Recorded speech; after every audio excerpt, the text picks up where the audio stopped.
محمدا عبده ورسوله أما بعد فأعوذ بالله من الشيطان الرجيم بسم الله الرحمن الرحيم لقد كان لكم في رسول الله أسوة حسنة صدق الله العلي العظيم۔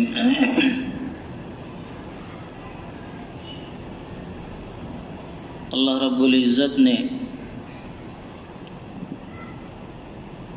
اس کائنات کے اوپر بے شمار احسانات کیے ہیں۔ یہ احسانات پورے عالم کے اعتبار سے، کائنات کے اعتبار سے بھی ہیں، اور کائنات کے ایک ایک فرد کے اعتبار سے بھی اللہ تعالیٰ نے اپنے احسانات کر رکھے ہیں۔ اور اللہ تعالیٰ کی ہر نعمتیں اپنے آپ میں بہت بڑی ہیں۔ قرآن کریم نے ارشاد فرمایا فَبِأَيِّ آلَاءِ رَبِّكُمَا تُكَذِّبَانِ، تم اپنے پروردگار کی کن نعمتوں کو جھٹلاؤ گے؟ تو اتنی بے شمار نعمتیں اللہ رب العزت کی طرف سے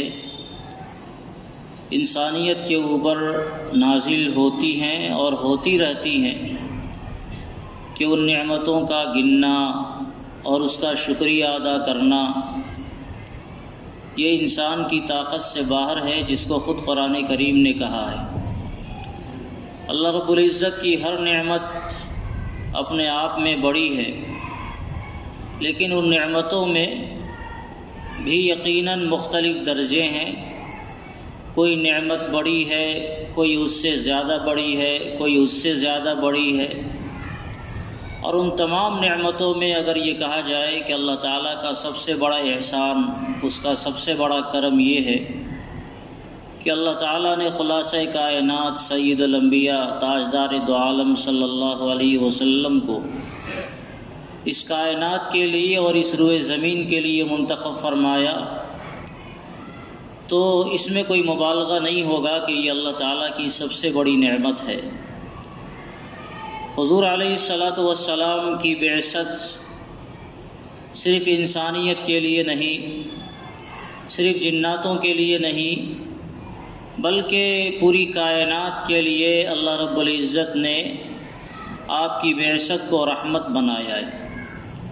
قرآن کریم نے ارشاد فرمایا وَمَا أَرْسَلْنَاكَ إِلَّا رَحْمَةً لِّلْعَالَمِينَ، سارے جہان کے لیے اللہ تعالیٰ نے آپ کو رحمت بنا کر بھیجا ہے۔ تو آپ کائنات کے ایک ایک ذرے کے لیے اور اس کائنات میں پائے جانے والے ایک ایک عالم اور ایک ایک دنیا کے لیے اللہ رب العزت کی طرف سے رحمت بنا کر بھیجے گئے۔ آپ اپنی بعثت سے پہلے بھی ساری کائنات کے لیے رحمت تھے، اور اپنی بعثت کے بعد بھی آپ ساری کائنات کے لیے رحمت ہیں۔ یہ ایک الگ موضوع ہے کہ کائنات کے ایک ایک ذرے کے لیے اللہ تعالیٰ نے آپ کو رحمت کیسے بنایا، اس کی تفصیلات کیا ہیں، یہ موضوع اپنے آپ میں ایک الگ ہے۔ لیکن یہاں ہمیں خاص پہلو کی طرف اشارہ کرنا ہے۔ اللہ رب العزت نے جہاں حضور علیہ السلام کو کائنات کے لیے رحمت بنایا، وہیں انسانیت کے لیے بطور خاص نمونہ بھی بنایا ہے۔ قرآن کریم نے ارشاد فرمایا لَقَدْ كَانَ لَكُمْ فِي رَسُولِ اللَّهِ أُسْوَةٌ حَسَنَةٌ، اللہ رب العزت نے جناب رسول اللہ صلی اللہ علیہ وسلم کو تمہارے لیے اسوہ حسنہ بنایا، کامل اور مکمل نمونہ بنایا، اور آپ کی ذات اور آپ کی ہدایات، آپ کی تعلیمات انسان کے لیے راہبر اور رہنما کا کام کرتی ہے۔ اگر کوئی آدمی اللہ رب العزت کی مرضی کو پانا چاہے تو اس کا بس ایک طریقہ ہے کہ وہ اللہ تعالیٰ کے بھیجے ہوئے رسول جناب محمد رسول اللہ صلی اللہ علیہ وسلم کی اتباع کرے۔ قرآن کریم نے کہا قُلْ إِن كُنتُمْ تُحِبُّونَ اللَّهَ فَاتَّبِعُونِي، اگر اللہ کی محبت پانا چاہتے ہو تو اس کے حبیب کی اتباع یہ تمہاری ذمہ داری ہے۔ تو جناب رسول اللہ صلی اللہ علیہ وسلم کی اتباع، آپ کی اقتداء، اسی میں انسانیت کے لیے فلاح ہے، اسی میں انسانیت کے لیے کامیابی کا راز ہے، اور اس کے علاوہ کوئی بھی راستہ ایسا نہیں ہے جو انسان کو کامیابی سے ہمکنار کر سکتا ہے۔ آقا علیہ الصلاۃ والسلام کو اللہ تعالیٰ نے مکمل نمونہ بنا کر بھیجا ہے۔ جب آپ علیہ الصلاۃ والسلام دنیا میں تشریف لائے تو اس وقت دنیا کی جو صورتحال تھی وہ صورتحال آپ کے علم میں ہوگی کہ کائنات ایک دم کسی رہنما کو تلاش کر رہی تھی اور اللہ کی رحمت کے لیے وہ ترس رہی تھی۔ کیا عرب اور کیا عجم، ہر طرف اللہ رب العزت کی ناراضگی ہو رہی تھی، ہر طرف اللہ تعالیٰ کے غضب کا ہی گویا بول بالا تھا، اور اللہ کے غضب کو دعوت دینے والے اعمال ہر طرف موجود تھے۔ اللہ تعالیٰ نے جب نظر ڈالی ہے اس دنیا کے اوپر تو حدیث میں جو روایت آتی ہے اس کے مطابق کہیں بھی ایسا کوئی مقام نہیں ملا جو اللہ کی رحمت کو متوجہ کرنے والی ہو۔ اللہ تعالیٰ کو ناراضگی ہوئی، اور پھر اللہ تعالیٰ نے سب سے آخری نبی جناب محمد رسول اللہ صلی اللہ علیہ وسلم کو رحمت و ہدایت بنا کر اس کائنات کے لیے بھیجا۔ آقا علیہ الصلاۃ والسلام جب دنیا میں تشریف لائے تو اس وقت دنیا کی صورتحال ایک دم ہر اعتبار سے خراب تھی، اور خاص طور سے عربوں کا جو معاشرہ تھا وہ معاشرہ ایک دم اپنی آخری انتہا کو پہنچا ہوا تھا۔ کسی بھی بیماری اور کسی بھی اخلاقی اور روحانی برائی کا اگر آپ تصور کریں تو اس اخلاقی برائی میں عرب کا معاشرہ بطور خاص اپنی انتہا کو پہنچا ہوا تھا۔ ظلم ان کے یہاں عام تھا، دوسروں کے مال پر ڈاکہ زنی کرنا، اسے چھین لینا، یہ ان کی عادت تھی۔ معاشرہ اخلاقی بگاڑ کا مستقل شکار تھا، اور اس طرح وحدانیت کا وہاں کوئی تصور نہیں تھا، ایک اللہ کے علاوہ سینکڑوں خداؤں کی پوجا ہو رہی تھی۔ تو معاشرے کی جو بھی برائیاں آپ دیکھیں، چاہے اس کا تعلق عقائد سے ہو، اعمال سے ہو، اخلاق سے ہو، معاملات سے ہو یا سیاست سے ہو، ساری برائیوں کی آماجگاہ گویا عرب کا معاشرہ بنا ہوا تھا۔ ایسے وقت میں جناب رسول اللہ صلی اللہ علیہ وسلم کی بعثت ہوئی ہے، اور آقا علیہ الصلاۃ والسلام کی بعثت کے محض 23 سال کے بعد کایا ایسی پلٹی کہ جو خطہ پوری دنیا کا سب سے گویا مبغوض خطہ بنا ہوا تھا، اور جو خطہ ایسا تھا جس کی طرف دنیا اپنی نگاہ نہیں ڈالتی تھی، اس لیے کہ وہاں کے لوگوں کو اس لائق نہیں سمجھا جاتا تھا، وہاں کی سرزمین کو اس لائق نہیں سمجھا جاتا تھا کہ یہاں کے لوگ ان کے اوپر حکمرانی کی جائے، یا یہاں کی سرزمین اتنی بنجر ہے لہذا اس سے کوئی فائدہ کی امید نہیں۔ یہ صورتحال اس خطے کی تھی، لیکن صرف 23 سال جناب رسول اللہ صلی اللہ علیہ وسلم کی محنت ہوئی ہے۔ اس 23 سال کی محنت کے بعد ایک دم انقلاب آ گیا۔ اب وہی معاشرہ پوری دنیا کی نگاہ میں مرکز بن گیا، وہی معاشرہ پوری دنیا کی نگاہ میں مقناطیسیت اپنے اندر رکھنے لگا۔ اب ساری دنیا، کیا عرب اور کیا عجم، اس خطے کی طرف سفر کرنا اپنے لیے سعادت کا باعث سمجھنے لگے۔ صرف 23 سال کی مدت کوئی بڑی مدت نہیں ہوتی ہے، کام کرنے کے لیے اور انقلاب لانے کے لیے صدیاں بیت جاتی ہیں۔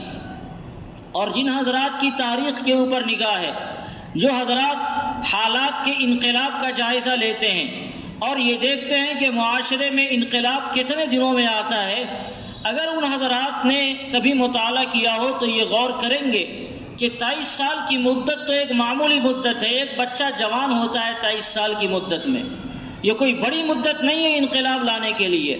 لیکن اس 23 سال کی مدت میں آقا علیہ الصلاۃ والسلام کے ذریعے ایسا انقلاب آیا کہ سیدنا عمر فاروق رضی اللہ تعالی عنہ، جن کو اونٹنی چرانا نہیں آتا تھا، بکریاں چرانا نہیں آتا تھا، اللہ تعالیٰ نے قرآن کریم کے صدقے اور جناب رسول اللہ صلی اللہ علیہ وسلم کے صدقے امت کا نہیں عالم کا آپ کو قائد اور امام بنا دیا، اور دنیا یہ مثال دینے پر مجبور ہو گئی کہ اگر کسی بھی جگہ صحیح انقلاب لانا ہے اور امت کی اور انسانیت کی صحیح رہنمائی کرنی ہے تو اس طریقے پر رہنمائی کرنی ہوگی جو طریقہ عمر فاروق کا طریقہ تھا، اور جو سیاست عمر فاروق کی سیاست تھی۔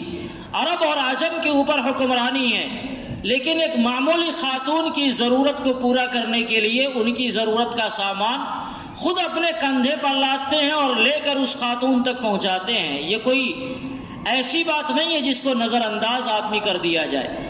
آج کی دنیا کا سربراہ، بڑا سے بڑا سربراہ، اگر اسلامی تعلیمات پر اس کا عمل نہ ہو یا اسلامی تعلیمات سے اس کی زندگی کو کوئی آشنائیت نہ ہو، کوئی آگاہیت نہیں ہو، تو دنیا کا کوئی بڑا سربراہ بھی اور کوئی چھوٹا سربراہ بھی ایسا نہیں کر سکتا ہے کہ اپنی رعایا کی ضرورتوں کو پورا کرنے کے لیے اس کی ضرورت کا سامان اپنے ہاتھ سے اٹھا کر اس کے گھر تک پہنچاوے۔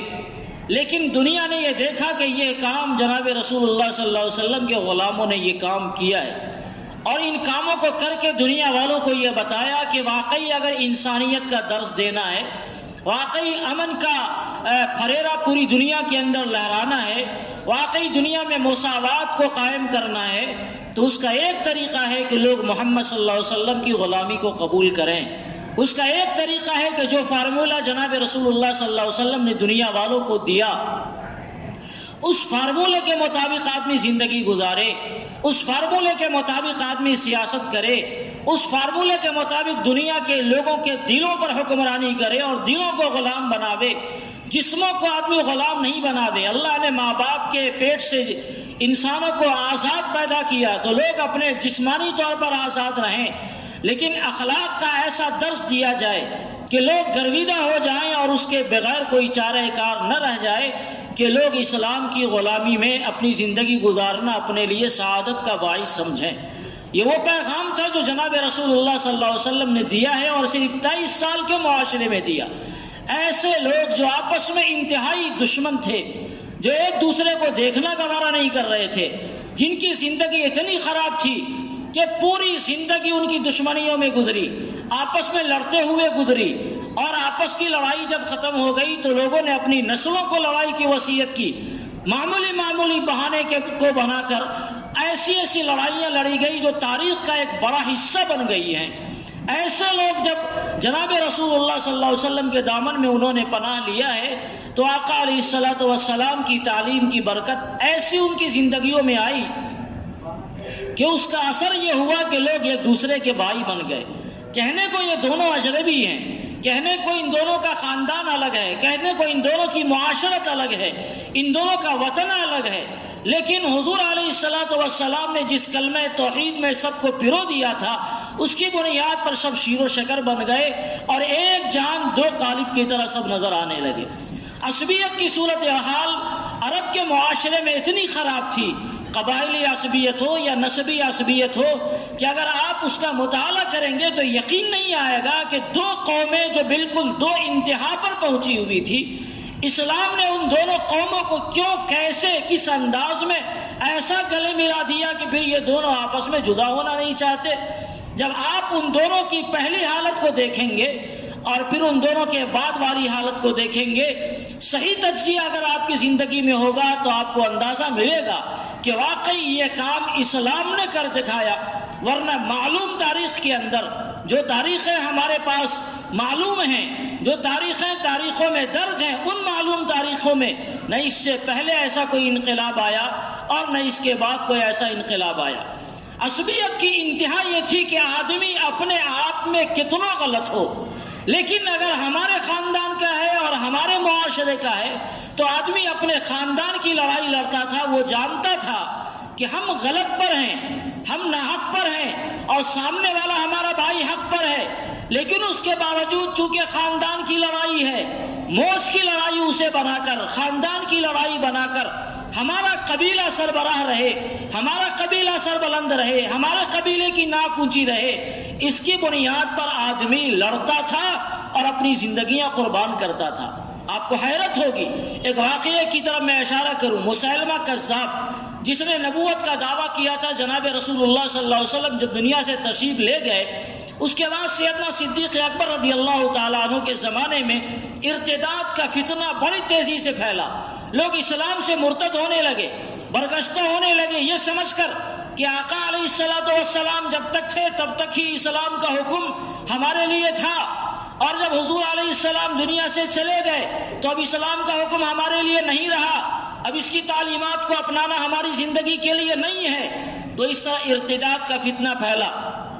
سیدنا صدیق اکبر رضی اللہ تعالی عنہ نے اس پر کنٹرول فرمایا، پوری قوت کے ساتھ مرتدین کے خلاف لڑائی لڑی، اور آپ نے یہ فرمایا تھا کہ اگر کوئی جناب رسول اللہ صلی اللہ علیہ وسلم کے زمانے میں زکوٰۃ میں ایک رسی بھی ادا کرتا تھا اور اگر آج وہ ادا نہیں کرے گا تو ابو بکر اس کے ساتھ بھی قتال کرنے کو تیار ہے۔ یہ در حقیقت ارتداد کے فتنے کی ہولناکی کی طرف اشارہ کرنا تھا۔ معمولی ایک کام کہ حضور کے زمانے میں لوگ زکوٰۃ دے رہے تھے اور اب زکوٰۃ نہیں دیں گے، یہ بھی ارتداد کی طرف اپنے قدم کو بڑھانا ہے، اور سیدنا صدیق اکبر رضی اللہ تعالی عنہ نے اس کے خلاف بھی لڑائی لڑی۔ اسی لیے عرب کا باضابطہ ایک مقولہ مشہور ہو گیا، ردۃ ولا ابا بکر لہا۔ کبھی کوئی ایسے حالات دنیا کے اندر پیش آتے ہیں جب ارتداد کا فتنہ بڑھتا ہے اور اس کو سنبھالنے والا کوئی نہیں ہوتا، تو جو درد دل ہیں، جو لوگ صاحب دل ہیں، وہ لوگ کہتے ہیں ردۃ ولا ابا بکر لہا، کہ ارتداد کا فتنہ تو پھیلا ہوا ہے مگر اس کو سنبھالنے والا کوئی آج ابو بکر نظر نہیں آتا۔ یہ تاریخ میں اپنے آپ میں ایک مثال بن گئے سیدنا صدیق اکبر رضی اللہ تعالیٰ عنہ۔ مسیلمہ کذاب جس نے نبوت کا دعویٰ کیا تھا اور پھر لڑائیاں لڑی گئی ان سے، جب ان سے لڑائی ہوئی تو معاملہ یہ تھا کہ روزانہ سویرے لڑائی ہوتی شام تک، اور پھر شام میں جنگ بند کر دیا جاتا، دونوں فریق اپنے اپنے خیمے میں جا کر آرام کرتے۔ لڑائی کا طریقہ ہی اس زمانے میں یہی تھا، اسی طریقے سے لڑائیاں ہوتی تھی۔ ظاہر ہے 24 گھنٹہ حالت جنگ میں ہونا یہ بات تو ممکن نہیں تھا۔ آج کے زمانے کی لڑائی نہیں تھی کہ بٹن دباؤ اور میزائل کو داغ دو، بٹن دباؤ اور بندوق کی گولی نکالو، یہ صورتحال تو تھی نہیں۔ اس زمانے کی صورتحال یہ تھی کہ تیر سے، تلوار سے، نیزوں سے یا اس طرح اپنی جسمانی قوتوں سے لوگ اپنے دشمنوں سے لڑائی لڑتے تھے اور فتح یاب ہوتے تھے۔ واقعی وہ بہادری کی لڑائی تھی، وہ لڑائی واقعی وہ تھی جس کو آپ بہادرانہ لڑائی کہہ سکتے ہیں۔ آج کے زمانے کی جو لڑائی ہے یہ بزدلوں کی لڑائی ہے۔ ایک بندہ نیچے بیٹھا ہوا ہے اور ایک بندہ جہاز سے اوپر گیا، بٹن دبایا، دشمن کو ہلاک کیا اور پھر فرار ہو گیا۔ یہ کون سی لڑائی ہے بھائی؟ اگر لڑائی لڑنی ہے، آپ اتنے ہی بہادر ہیں تو آمنے سامنے آوے اور آمنے سامنے آ کر لڑائی لڑے، تب آپ کو پتہ چلے گا کہ کس نے ماں کا دودھ پیا ہے اور کس نے دودھ نہیں پیا ہے۔ یہ جو موجودہ زمانے کی جو لڑائیاں ہوتی ہیں یہ لڑائی نہیں ہے، یہ بزدلیوں کا سمجھیے یہ دکھاوا ہوتا ہے کہ کون کتنا بزدل ہے۔ ایک آدمی اندر کہیں بیٹھا ہوا وہاں سے بندوق کی گولی مار لیا، یہ لڑائی نہیں ہے۔ اس زمانے میں جو لڑائی ہوتی تھی دو بدو کی لڑائی، آمنے سامنے کی لڑائی، اور اسی لیے ہر دن مقابلہ کرنا یہ مشکل ہوتا تھا۔ لیکن اس کے باوجود بھی لوگ سویرے سے لے کر شام تک لڑتے تھے، اور شام میں سب تھک گئے تو لڑائی بند کر دی جاتی، لڑائی کے اصول ہوتے بند کر دی جاتی، اور دونوں فریق اپنے اپنے خیمے میں اپنا آرام کرتے، پھر اگلے دن لڑائی کا آغاز ہوتا۔ تو مسلمانوں کی لڑائی ہو رہی تھی مسیلمہ کذاب سے سیدنا صدیق اکبر رضی اللہ تعالیٰ عنہ کے زمانے میں۔ اس زمانے میں جب لڑائی ہوئی، رات میں جب جنگ بند ہوئی، تو مسلمانوں کے لشکر کا کوئی فرد ٹہلتے ہوئے دشمن کے فرد کی طرف چلا گیا، اس خیمے کی طرف چلا گیا کہ دیکھیں وہاں کیا صورتحال ہو رہی ہے۔ تو دیکھا لوگ اپنا خوشگپی میں مشغول ہیں، بات کر رہے ہیں اور ایک دوسرے سے اپنا دل بہلا رہے ہیں۔ ایک آدمی پر ان کی نگاہ پڑی، جو مسلمان تھے ان کی نگاہ اس پر پڑی، دیکھا تو پہچان گئے کہ ارے یہ بندہ تو ایک زمانے میں جناب رسول اللہ صلی اللہ علیہ وسلم کے پاس بیعت کے لیے آیا ہوا تھا، اور یہ مسلمہ کذاب کے ساتھ ہے۔ آخری یہ ماجرا کیا، ان کو بلایا، بھائی صاحب سنیے، آپ تو وہی صاحب ہیں جو فلاں موقع سے بیعت کرنے کے لیے فلاں قافلے میں جناب رسول اللہ صلی اللہ علیہ وسلم کے پاس آپ تشریف لائے تھے۔ تو اس نے کہا ہاں، کہا آپ تو ایمان لے آئے ہوئے تھے؟ تو کہا ہاں۔ تو پھر آپ نے ایمان کو چھوڑ دیا، مرتد ہو گئے؟ تو کہا نہیں، کس نے کہہ دیا میں مسلمان ہوں؟ تو کیا آپ جناب رسول اللہ صلی اللہ علیہ وسلم کو اپنا نبی نہیں مانتے؟ تو اس نے یہ بھی کہا کہ میں آپ کو اپنا نبی مانتا ہوں۔ تو پھر آپ لڑنے کی وجہ کیا ہے؟ کیا مسیلمہ کذاب کو آپ اپنا نبی مانتے ہیں؟ اس نے کہا نہیں، مسیلمہ کو میں جھوٹا مانتا ہوں، یہ جھوٹا ہے، یہ نبی نہیں ہے، یہ جھوٹا ہے۔ تو پھر آپ لڑائی کیوں لڑ رہے ہیں؟ اس نے جو ایک بات کہی، اس بات سے اس زمانے کے معاشرے کا اندازہ لگایا جا سکتا ہے کہ اس زمانے کے معاشرے میں مسلمانوں میں، انسانوں میں قبائلیت کی جڑ کیسی پکڑی ہوئی تھی۔ لوگ اپنے قبیلے اور اپنے خاندان اور اپنا نسب یہ بس دیکھتے تھے، وہ یہ نہیں دیکھتے تھے کہ کون حق پر ہے اور کون ناحق پر ہے۔ ہوا یہ تھا کہ جناب رسول اللہ صلی اللہ علیہ وسلم کا جو قبیلہ تھا، قبیلہ قریش، یہ مضر کے قبیلے سے ان کا تعلق تھا۔ اس کے علاوہ ایک دوسرا بڑا مشہور قبیلہ تھا جو قبیلہ ربیعہ کہلاتا تھا۔ مضر اور ربیعہ یہ بڑا مشہور نام ہے عرب کے دو قبیلوں کا۔ حضور علیہ الصلوۃ والسلام کا خاندان قریش، اس کا تعلق تھا مضر کے قبیلے سے، اور یہ اتفاق کی بات ہے کہ مسیلمہ کذاب اس کا تعلق ربیعہ کے قبیلے سے تھا۔ اس بندے نے یہ بات کہی کہ ہمارا ربیعہ مضر سے، ہمارا جھوٹا بھی مضر کے سچے سے بہتر ہے۔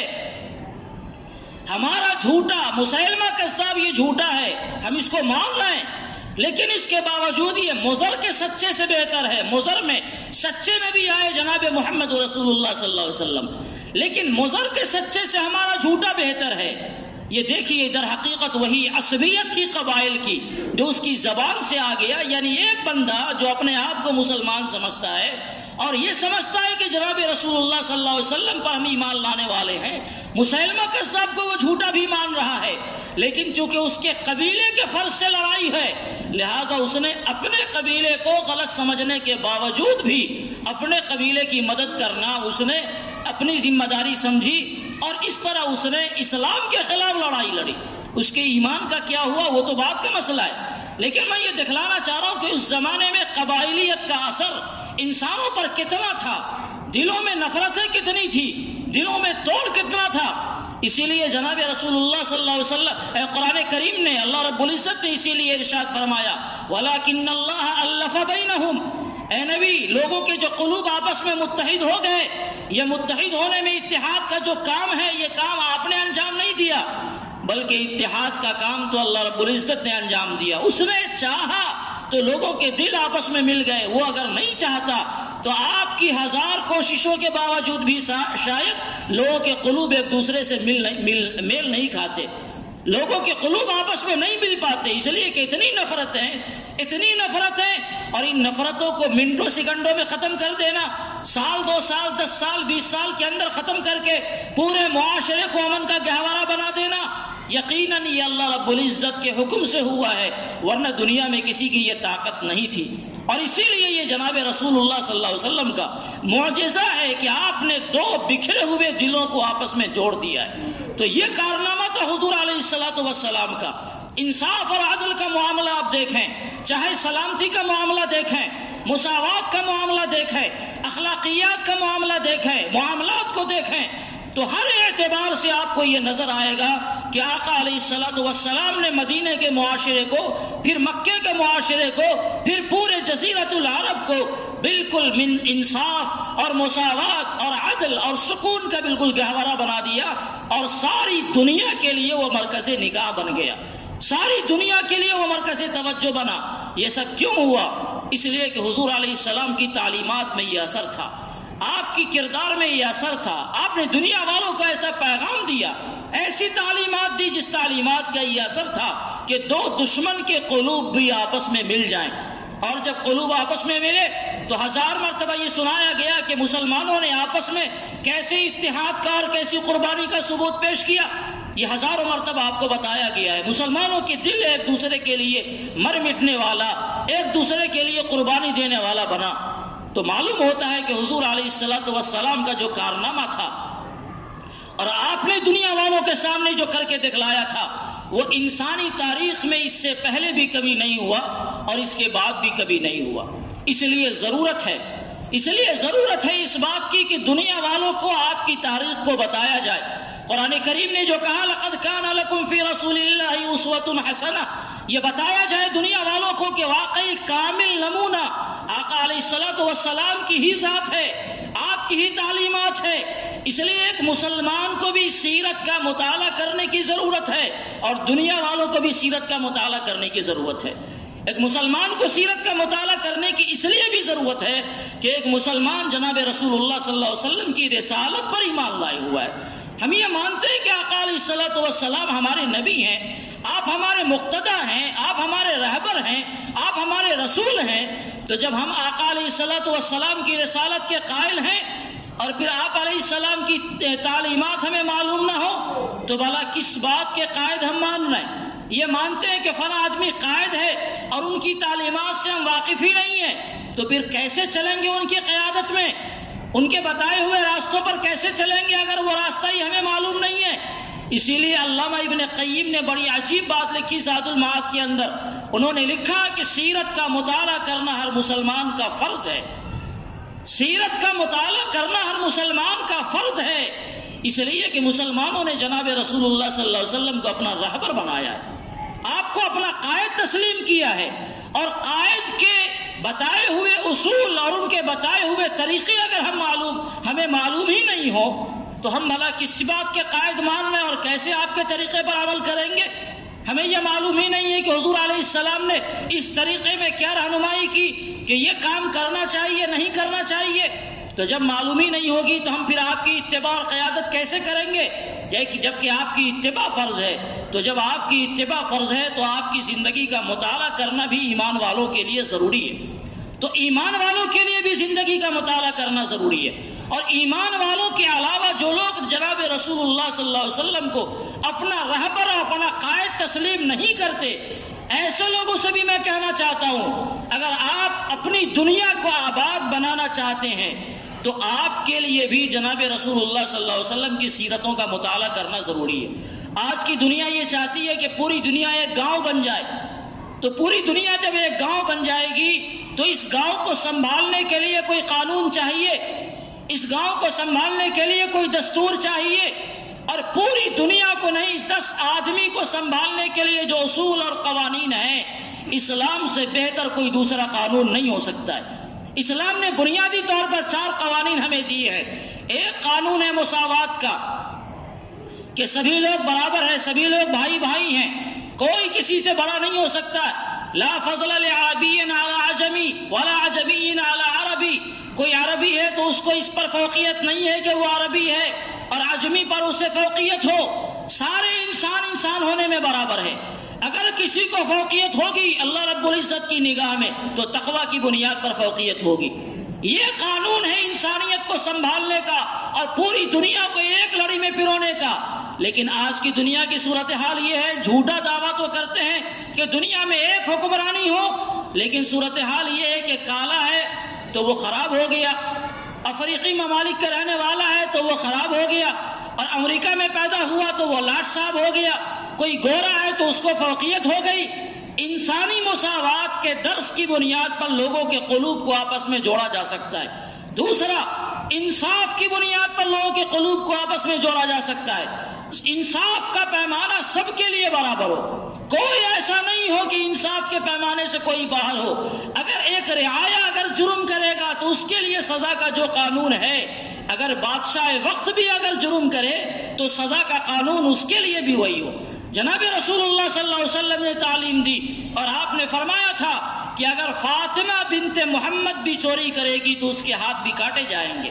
یہ ہے انصاف کا پیمانہ. یہ نہیں کہ فلاں یہ قبیلے کی یہودی خاتون معزز خاتون ہے، اس نے چوری کیا تو اس کو بچا لیا جائے، بادشاہ نے چوری کیا لہذا وہاں قانون کو سائڈ کر دیا جائے، فلاں امیر زادے نے چوری کیا ہے لہذا اس کو بچا لیا جائے، اور یہ غریب بیچارہ ہے یہ چوری کر رہا ہے لہذا اس کو پھانس دیا جائے. نہیں، انصاف کے قانون کو برابر کرنا ہوگا. پوری دنیا کے اندر قانون ہے تو سب کے لیے ایک ہے، اس میں کوئی برابری نہیں کہ یہ مسلمان ہے تو اس کے لیے الگ قانون اور یہ غیر مسلم ہے تو اس کے لیے الگ قانون، یہ افریقی ہے اور یہ امریکی ہے تو اس کے لیے جدا جدا قانون نہیں. آج بھی اگر آپ دنیا میں جا کر دیکھیں گے تو جو بڑے ممالک ہیں اور تہذیب یافتہ ممالک ہیں، ترقی پذیر نہیں کہہ رہا ہوں، ترقی یافتہ ممالک ہیں، ان کے یہاں آپ جا کر دیکھیں گے، وہاں کے شہروں کی زندگی کا جائزہ لیں گے تو آپ کو نظر آئے گا کہ بڑی بڑی بلڈنگیں ہیں، شاندار گاڑیاں ہیں اور خوب اچھی زندگی ہے. آپ اس زندگی کو دیکھ کر رشک کریں گے. لیکن وہیں جو کالوں کی بستی نظر آئے گی، اس بستی میں آپ جائیں گے تو ہمارے علاقوں سے زیادہ خطرناک صورتحال وہاں کی ہوگی. وہاں کے نالے انتہائی گندے، وہاں کی سڑکیں انتہائی خستہ، وہاں کے مکانات انتہائی بوسیدہ، وہاں کے لوگ انتہائی پسماندہ، نہ تعلیم کا ان کے لیے کوئی انتظام، نہ رہائش کی کوئی صورتحال. ایک ملک کے ایک علاقے میں 2 آبادی کی صورتحال آج کے زمانے میں بھی یہ ہے. دنیا اس طرح انصاف برتتی ہے اور اس طرح مساوات کا درس دیتی ہے کہ سارا انتظام اپنے لیے، ساری سہولت اپنے لیے، اور یہ چونکہ کالا ہے، یہ چونکہ افریقی ملک کا باشندہ ہے، یہ چونکہ مہاجر ہے لہذا یہ دوسرے درجے کا شہری ہوگا اور اس کے لیے کوئی سہولت نہیں ہے۔ اسلام کہتا ہے نہیں، اگر آپ ہماری حدود میں آ گئے، آپ اسلامی حدود میں رہ رہے ہیں، تو اگر آپ کافر ہیں تو آپ کو بھی وہ سہولت ملے گی جو سہولت ایک مسلمان کو ملتی ہے۔ وہاں کفر میں اور ایمان میں سہولتوں میں کوئی فرق نہیں کیا جاتا۔ اگر ایک ایمان والے کا کوئی قتل کرے گا تو اس کے قاتل کو بھی قتل کیا جائے گا، اور کسی کافر کو اگر کوئی قتل کر دے تو اس کے قاتل کو بھی قتل کیا جائے گا۔ یہ نہیں کہ مسلمان کو قتل کرنے والا تو اس کو قصاص لیا جائے اور جو غیر مسلم کا قتل کرنے والا اس کو قصاص نہیں لیا جائے۔ اسلامی قانون میں یہ نہیں ہے۔ وہاں رہنے والا جو باشندہ ہے، چاہے وہ ذمی ہو یا امن کے ساتھ وہاں آ گیا ہو، اس کی حفاظت کی ذمہ داری اسلامی قانون کی ہوتی ہے۔ اسلامی قانون اور اسلامی حکومت کی پوری ذمہ داری ہوتی ہے کہ آپ ایک ایک شہری کی مکمل حفاظت کریں۔ اور بدلے میں کیا لیا جاتا ہے؟ مسلمانوں سے اگر زکوٰۃ کے نام پر 2.5% ادا کرنا ضروری ہے تو ٹیکس کے نام پر غیر مسلموں سے شاید 1.25% لیا جاتا ہے۔ مسلمانوں سے جتنا لیا جاتا ہے اس کا آدھا۔ آپ اپنی زندگی کا جائزہ لیں، کتنا ٹیکس آپ ادا کر رہے ہیں۔ اگر آپ نے زیادہ کما لیا تو 30%، 40% ٹیکس آپ کو ادا کرنے پڑیں گے۔ ایک معمولی سلائی کی تلی خریدتے ہیں اس میں بھی آپ کو ٹیکس دینا پڑتا ہے، اور 50 روپے کماتے ہیں اس میں بھی ٹیکس دینا پڑتا ہے۔ یعنی ہر اعتبار سے پبلک کا اور رعایا کا نقصان۔ خریدو تو ٹیکس دو اور کماؤ تو ٹیکس دو۔ لیکن یہ صورتحال اسلام میں نہیں ہے۔ اسلام ٹیکس لینے کے لیے، جزیہ لینے کے لیے نہیں آیا تھا، بلکہ اسلام لوگوں کو امن و شانتی کا پیغام دینے کے لیے آیا تھا۔ تو اس طرح اسلام درس دیتا ہے مساوات کا، اسلام درس دیتا ہے انصاف کا، برابری کا اور انصاف کا، اور اسلام ایک درس دیتا ہے تیسرا امن کا۔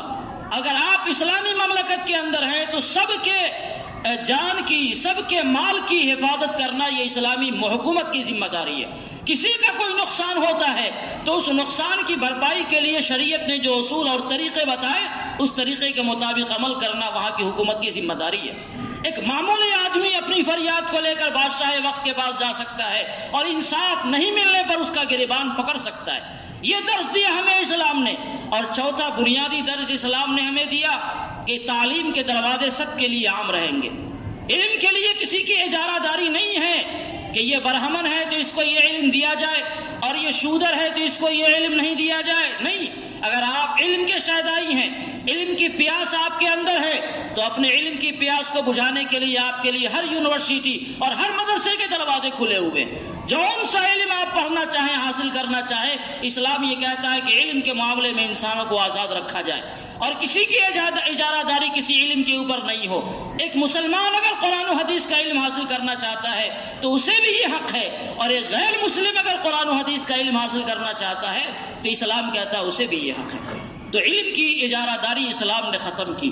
یہ 4 بنیادیں ہیں جس کو جناب رسول اللہ صلی اللہ علیہ وسلم نے بنیادی طور پر پیش فرمایا۔ اور بھی بہت ساری جزیات ہیں جس کی تفصیل ہے، لیکن اگر آپ یہ دیکھیں گے کہ عرب کا معاشرہ آخر ایسا نمونے والا معاشرہ کیوں بنا تو آپ کو یہ نظر آئے گا کہ اسلام نے جس طرح مسلمانوں کی رعایت کی، انہوں نے دوسروں کے ساتھ بھی انصاف کا اور دوسروں کے ساتھ بھی اچھے برتاؤ کا معاملہ کیا، اور کسی کے لیے دروازے کو بند نہیں کیا گیا۔ تو آج کے زمانے کی دنیا کو بھی ضرورت ہے سیرت کا مطالعہ کرنے کی اور آقا علیہ الصلوۃ والسلام کی زندگی کی اور آپ کے حالات کو جاننے کی، کیونکہ آج کی دنیا یہ کہتی ہے کہ ہم دنیا کو گلوبل دنیا بنا رہے ہیں۔ تو جب آپ دنیا کو ایک عالمی دنیا بنا رہے ہیں، اسے ایک گاؤں میں بدل رہے ہیں، تو پوری دنیا پر کنٹرول کرنے کے، پوری دنیا کو چلانے کے اور پوری دنیا کے ایک ایک فرد کو ساتھ لے جانا کر چلنے کا جو قانون ہے وہ قانون صرف آپ کو اسلام میں ملے گا، کہیں اور نہیں ملے گا۔ اسی لیے اللہ رب العزت نے ارشاد فرمایا لقد کان لکم، تمہارے لیے۔ کون ہے تمہارے لیے؟ اسلام کا سے بھی خطاب ہو سکتا ہے اہل اسلام سے، اور یہ غیر اسلام والوں سے بھی خطاب ہو سکتا ہے۔ جس کو بھی اگر حضور علیہ الصلوۃ والسلام کی زندگی کو آئیڈیل بنانا ہو اس کے لیے آئیڈیل ہیں آپ، اور آپ کی زندگی میں کامل نمونہ ہے۔ اگر آپ مسلمان ہیں تو آپ کے لیے تو ہے ہی، اگر دنیا حضور علیہ السلام کی قیادت کو تسلیم نہیں کرتی تو بھی اپنی زندگی گزارنے کے لیے حضور علیہ السلام کی زندگی میں نمونہ ہے۔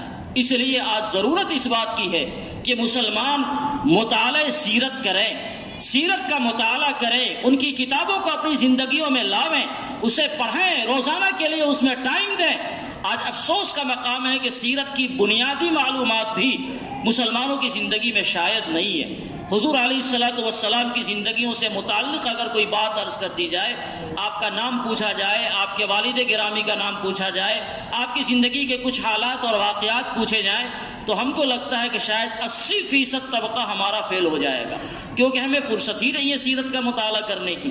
جبکہ میں نے اشارہ کیا کہ سیرت کا مطالعہ کرنا مسلمانوں کے لیے فرض ہے۔ اس لیے میرے بزرگوں اور دوستو، ہم مسلمان ہیں، ہماری ذمہ داری ہے کم سے کم کہ سیرت النبی کا مطالعہ کریں۔ ہمارا سامنے آنے والا مہینہ ماہ ربیع الاول ہے۔ اس مہینے میں شروع ہفتے میں 10 جو دن ہے 12 دن، اس میں ہم لوگوں نے ایک تھوڑی سی کوشش کی ہے، واٹس ایپ پر بھی اس کا اعلان آیا ہے کہ سیرت کے پیغام کو عام کرنے کے لیے مختلف مساجد میں چھوٹے چھوٹے پروگرام رکھنے ہیں، 1-2 بیان ہونا ہے، کوشش کریں کہ اس میں بھی شرکت ہو۔ اور یہ تو ایک عارضی شے ہے، 1 ہفتے کا پروگرام ہے۔ اصل آپ کی ہماری ذمہ داری یہ ہو کہ سیرتوں کا مطالعہ اپنے علماء کی رہنمائی میں کریں، آقا علیہ السلام کی سنتوں کو جانیں، آپ کی زندگیوں کو جانیں، تاکہ ہماری زندگی بھی آقا علیہ السلام کی زندگی کے نقش قدم پر چل سکے۔ اللہ تعالی ہماری زندگیوں کو آپ کی زندگی کا بہتر چلنے والا بنائے۔ آمین۔ وآخر دعوانا ان الحمد للہ۔